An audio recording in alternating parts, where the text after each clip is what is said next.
Section 1. You will hear two students who have just returned to university after their summer vacation. Listen to Louise and Kerry talking about their vacation. First, look at questions 1 to 4.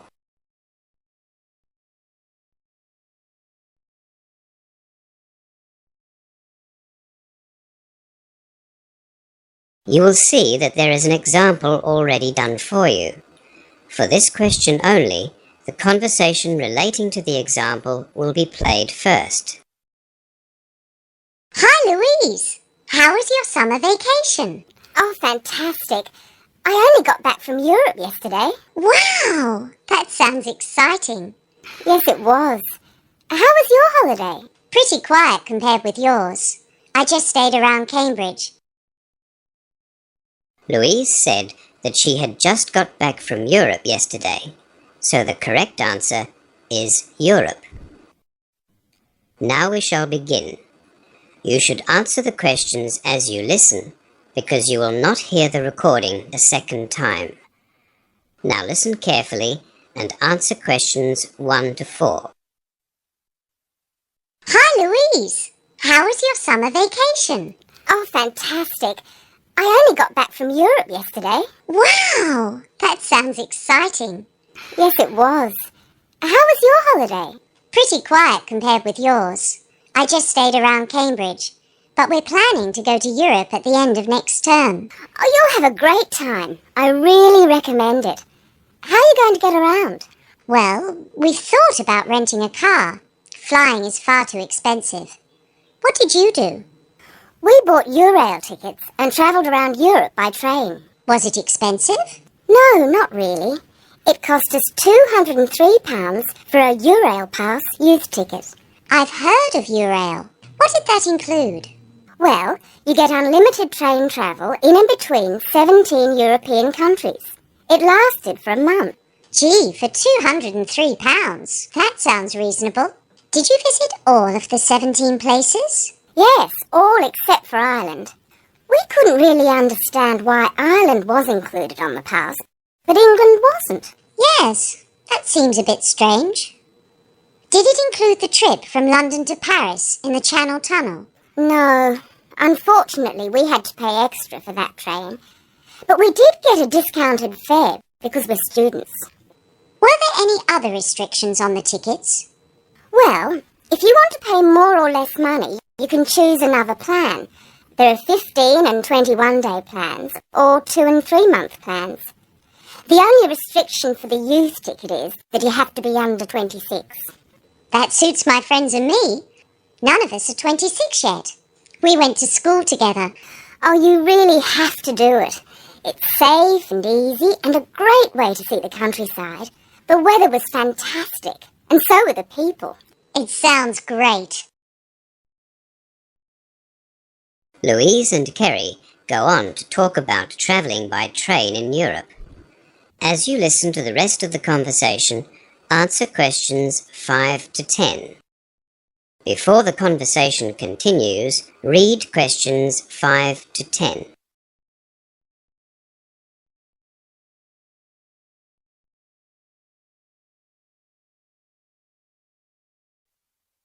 What was the best part of your trip? The trains really gave us the freedom to plan our own holiday. We went to lots of places which were out of the way and met lots of local people. You know, small rural towns where trains are still an important form of transport. We'd like to meet the local people. Did you do that easily? Yes, the trains in Europe aren't like the commuter trains in London. People like to talk and have a chat on trains in Europe. That's nice. Yes, the train times were okay as well. Sometimes we had to get up early to catch the trains, which were crossing into another country. But most of the time we were satisfied with the timetables. Very punctual. Should we take an alarm clock? Well, I would. Having an alarm clock made us sleep more comfortably. We knew that we'd wake up on time. And were the trains safe? Did you travel at night? Lots of students travelled at night because it saved having to pay for accommodation. I hadn't thought of that. Well, lots of others have thought of it. We preferred to stay in local pubs or student hostels because you could mix with the locals. The night trains were filled with British students. It sounds as if you had a very positive experience. Is there anything you'd recommend we take or do? Let me see. I can certainly tell you what not to take or do. Don't take much luggage. There just isn't very much room in the trains for big suitcases. A backpack or 2 small bags is better than 1 big bag. That way you can also get on and off the trains easily too. I'll remember that. My mother always says to pack 1 week before you go on vacation, and then take half of it out the night before you leave. That's good advice, especially when you're riding on cramped trains. The other thing is to be careful with your valuables. Lots of students had money and passports stolen, especially at night. Did you have anything stolen?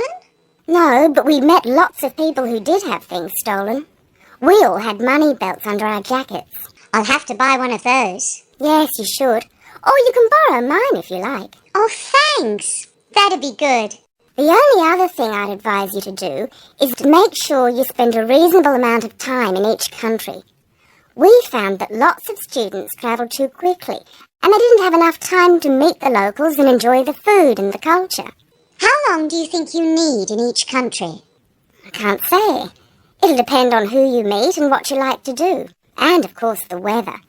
It was so warm and sunny in some beachside places that we stayed for 4 or 5 days. In other towns, if it was very quiet or boring, we just stayed overnight. I guess that's what's great about the train. You can come and go as you please. Exactly. And it's cheaper and much more relaxing, not to mention safer. I don't think I could get used to driving on the right-hand side of the road. That is the end of section 1. You now have half a minute to check your answers.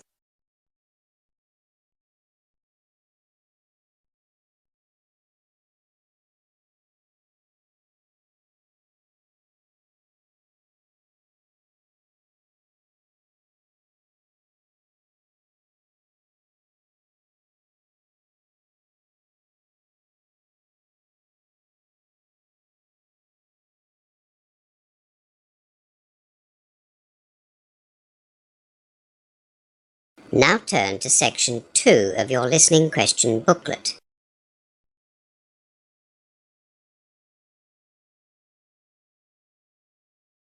Section 2. You'll hear Diane Kelly, the admissions officer at Central City University, talking to a group of newly arrived international students. As you listen to the first part of the talk, answer questions 11 to 16. Before you listen, look at questions 11 to 16.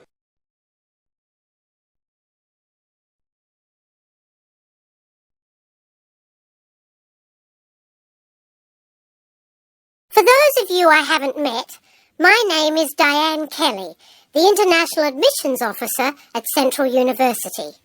Today I'm here to explain some of the student support services which you might like to access during your courses. The first thing I'd like to make clear is that you are all entitled to this help. All you need to do is ask for it. You have full access to all of the regular university facilities here and additional services set up exclusively for international students. These services are grouped under 4 main areas of responsibility: academic support, librarian services, administrative services, and those provided by the Student Union. The staff in academic support services is qualified to assist you in course selection, content description, and explanation of assessment criteria for individual subjects. We also have an international student advisor who is there to help students from non-English speaking backgrounds. All of you have achieved the English requirements for entry to your particular courses, but it is possible at some stage that you will need language support. The International Student Advisor is there for that purpose. Be warned though, he is very busy at the end of semesters and he won't write your assignments for you. If you need assistance with general study skills, the International Student Advisor will probably direct you to our Library Services staff. Library Services is made up of 3 departments: Research and Resource, Study Skills, and the Student IT Department. The Study Skills Department is very active in promoting small learning and study groups. They will gladly help you to join one of these groups by matching your needs with other students. After you get your student cards, the Student IT Department will arrange your email access and passwords for the university computers. You do need to have your student card first, so don't go there without it. Student cards are issued by administration officers in the Administration Student Services area. A lot of you are in homestay at present, but if you want to move into more independent style accommodation, see the housing officer at the administration building. Don't be too optimistic though. Good cheap accommodation close to the university is in high demand.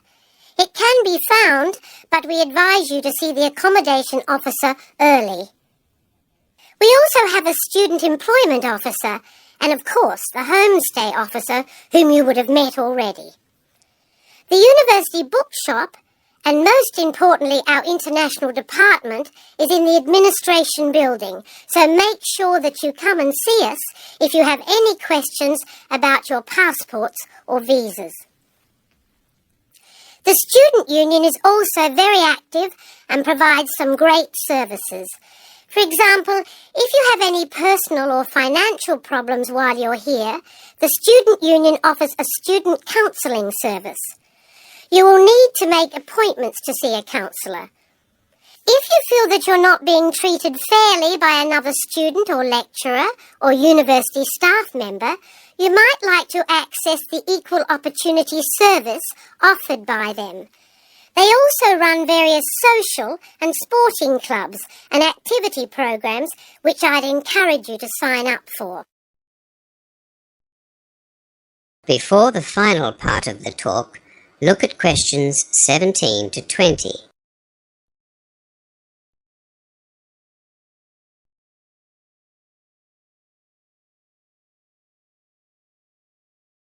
Now you will hear the rest of the talk.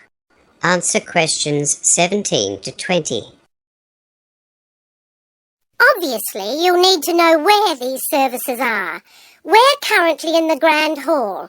Now, if you have a look on your campus map, the library services are of course in the library, which is over to my right, just between the outdoor sporting facilities and Hawkins Student Car Park.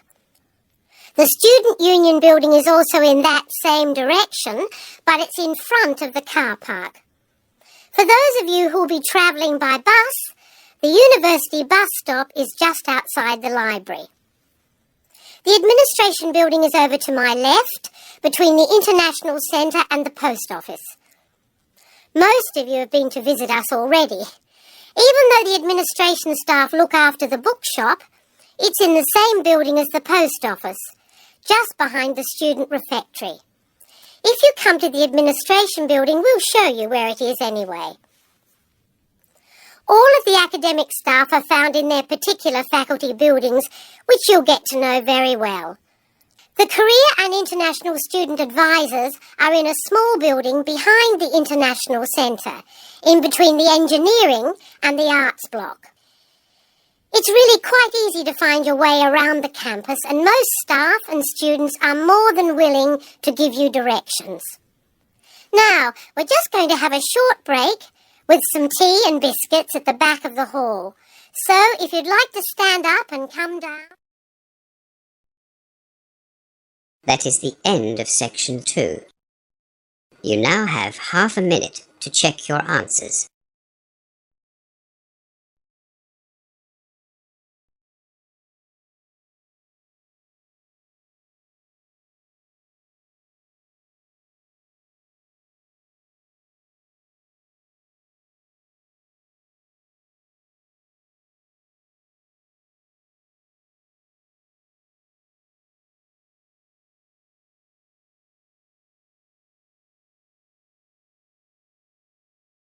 Now turn to section 3 of your listening question booklet.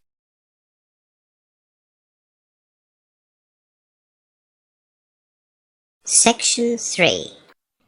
In this section, you will hear two students discussing the early childhood tutorial they are going to present. First, look at questions 21 to 26.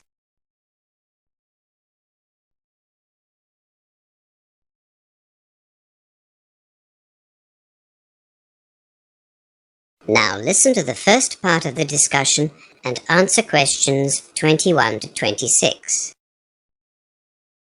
I don't suppose you've come up with an idea for our tutorial presentation, have you? Well, as a matter of fact, I have. I thought we could talk about the obvious differences we see between the sexes as children grow up. Do you mean the differences we see between males and females as a result of the way they are brought up?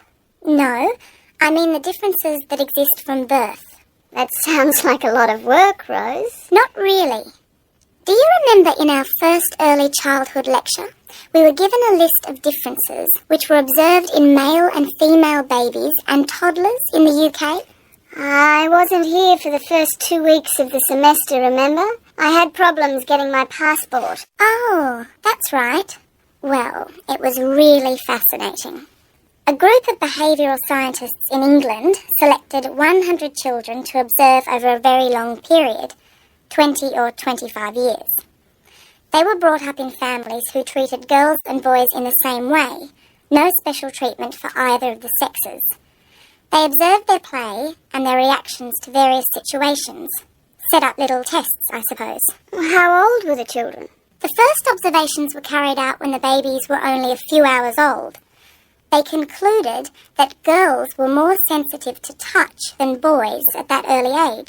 How did they end up with that conclusion? Well, the lecturer didn't go into detail. I think he just wanted to get our interest, whet our appetite. There were lots of tests and observations done from soon after birth, right through to their early 20s.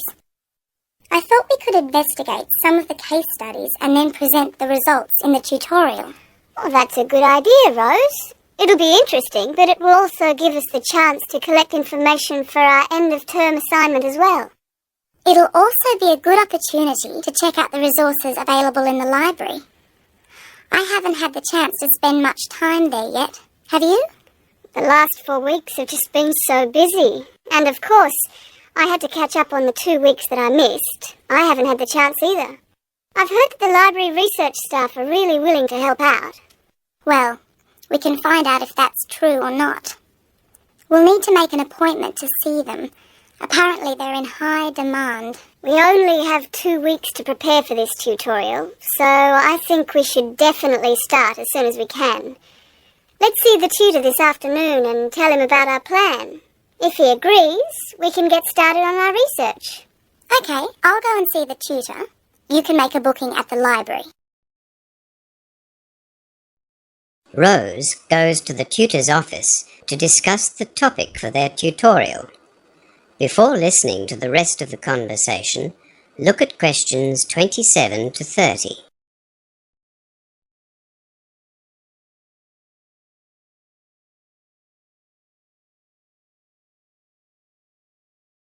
Would it be possible to see Jim Clark, one of the early childhood tutors? May I ask what it's about? We have to get approval for our tutorial topics in EC 101. Yes, I thought it might be about that. Unfortunately, Jim had to go to Sydney this week, but he has given me some specific questions to ask about the tutorials. Oh, we were hoping to get started on our research. We've only got 2 weeks. Don't worry, Jim's phoning in twice a day. If you give me the details, I can give you an answer by tomorrow morning. That's great. We are planning to present some case studies that were undertaken by a group of... Hang on, I just need a few short details. Let me see. I have to write down what the subject of the tutorial is. Okay. I guess the topic is gender and when the sexes start to act differently. So, is it about how male and female children are different? What can I write here, next to topic? Well, what about how the sexes differ? Okay, I'll put that down as your topic. Jim also wants to know the aim of your tutorial. Well, there are two aims, I suppose. The first is to show how they differ, but the other point we want to make is that the differences are innate, not learned. To show that differences between the sexes are innate, not learned. Right, that's the hard part. Now I need to know the date, time and room of your tutorial. It's in 2 weeks. Let's see. That'll be Tuesday the 26th at 11 a.m. We are in room B1203. And do you need any AV material? What does AV mean? Audio visual. You know, TV, video, tape recorder, overhead projector, that kind of thing. I hadn't thought of that. Guess we'll need an overhead projector. We haven't really started planning our tutorial yet. We just wanted to get initial approval from Jim. Never mind. You can always cancel the projector if you don't need it. Jim will phone in the morning. Do you want to come and see me then? Or I can phone you if you like. I have a lecture from 8 to 10 tomorrow morning, so I'll drop by after it finishes. Right. I'll see you then. That is the end of section 3. You now have half a minute to check your answers.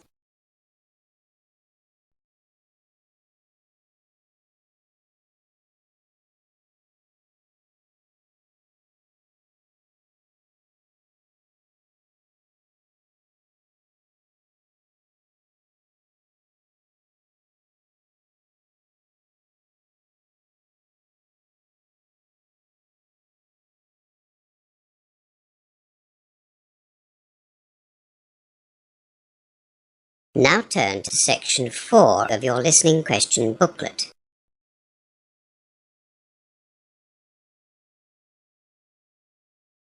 Section 4. You will hear a lecture being given by a university professor to first-year students about the examination period. First, look at questions 31 to 40.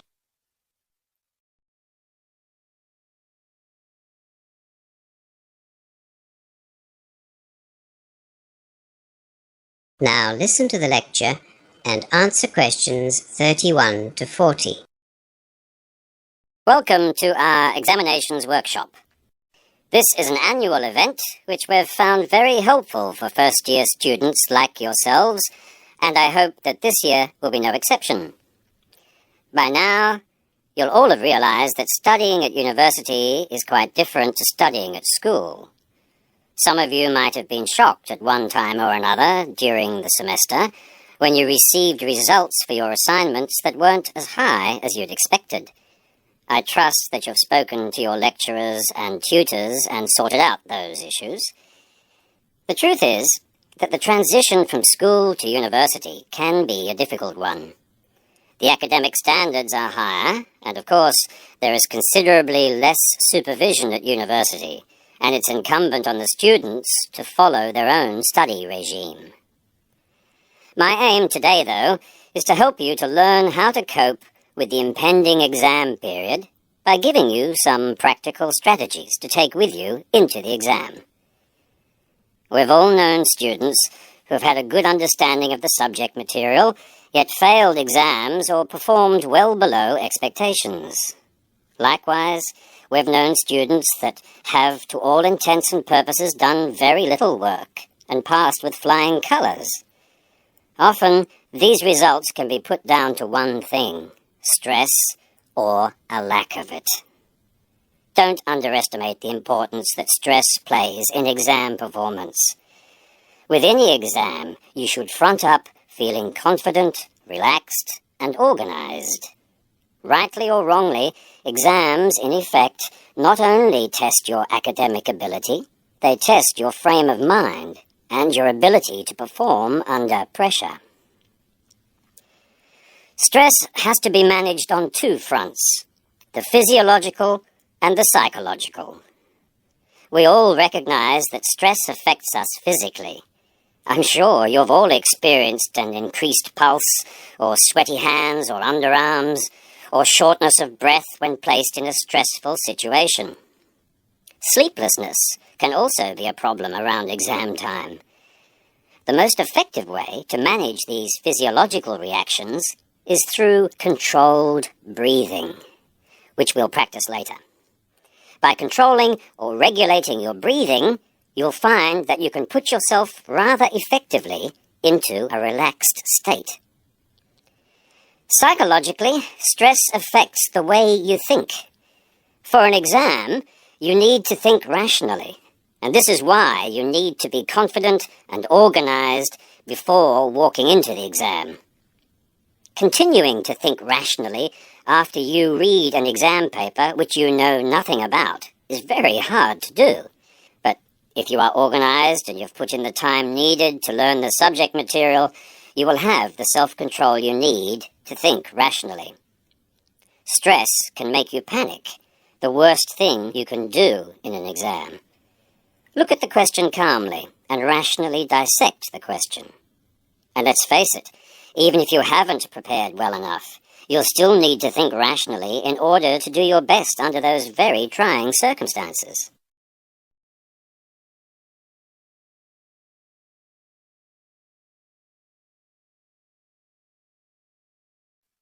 Just while I think of it, this is probably a good time to tell you a piece of advice that I give first-year students that come to see me.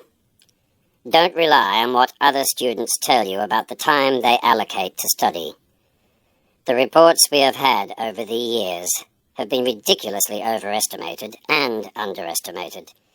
Follow your own study regime and don't listen to others. We're all different, so it stands to reason that the time we need to allocate to study will be different. Generally speaking, for every hour of lectures you attend, you will need another hour of follow-up or research work if you want to achieve good grades. Right, so where was I? We have to learn how to control our breathing, and we need to have enough confidence in our ability to be able to think rationally. Time management is another important factor that can make or break you in an exam situation. After you have gone through the breathing exercises, which you'll be familiar with, read over the entire exam, noting the different marks and weighting of questions. Only after you have done this can you allocate your own time to each question. If I had $1 for every time a student has told me that they didn't do as well in an exam as they'd hoped because they'd run out of time, I'd be rich. If you can manage your time properly in an exam, you will reduce the amount of pressure that you're under. Anyway, note the different questions and their marks and allocate your time accordingly, as I said.